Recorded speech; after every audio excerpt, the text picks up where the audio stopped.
प्रधानाचार्य महोदय, सम्मानित शिक्षकगण एवं मेरे प्रिय मित्रों, आप सभी को मेरा सुप्रभात। मैं संदीप कुमार, कक्षा 12वीं कला वर्ग का छात्र, आज आपके समक्ष देश प्रेम और राष्ट्र निर्माण के बारे में कुछ बातें साझा करने जा रहा हूँ। दोस्तों, जैसा कि हम सभी जानते हैं, देश प्रेम हमारे राष्ट्र का एक मौलिक हिस्सा है, जिससे हम सभी को एक समान भाव से जुड़ाव महसूस होता है।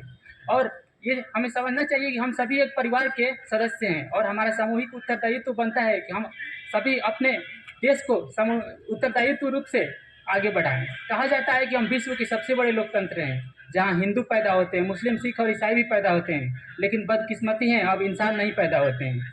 लेकिन मेरे विचारों में ना मुस्लिम की जरूरत है, ना हिंदू की जरूरत है। राष्ट्र निर्माण के लिए केवल एक अच्छे इंसान की जरूरत है।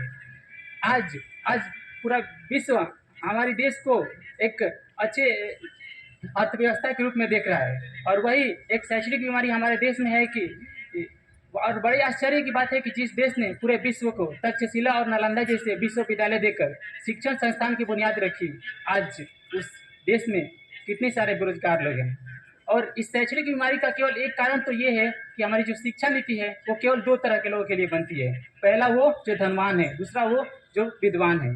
आज भी हमारा देश शिक्षा के क्षेत्र में 32वें स्थान पे आता है, जो कि अत्यंत ही निंदनीय एवं विचार विमर्श करने का विषय है। और इन सारी समस्याओं का केवल एक ही जड़ है, और वो है हमारा अंधविश्वास। और जब तक इस देश के युवा इन रूढ़िवादी अंधविश्वासों में घिरा रहेगा, जब तक इस देश के शिक्षित वर्ग ही बिल्ली की रास्ता काटने पर खड़े हो जाएंगे, और जब तक इस देश के युवा अपने धर्म, अपने जाति को ऊंचा मानकर दूसरे धर्मों की अवहेलना करता रहेगा, तब तक ना तो हमारा राष्ट्र निर्माण संभव होगा और ना ही हमारा देश आगे बढ़ेगा।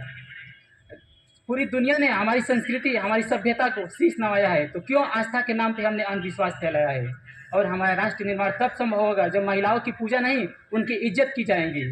और दोस्तों, मैं आपको बताना चाहूँगा कि हम इस देश के युवा हैं और हम सभी को मिलकर अपने राष्ट्र को आगे बढ़ाना चाहिए, क्योंकि ये हमारी जिम्मेदारी है कि हम अपने देश को आगे बढ़ाएं।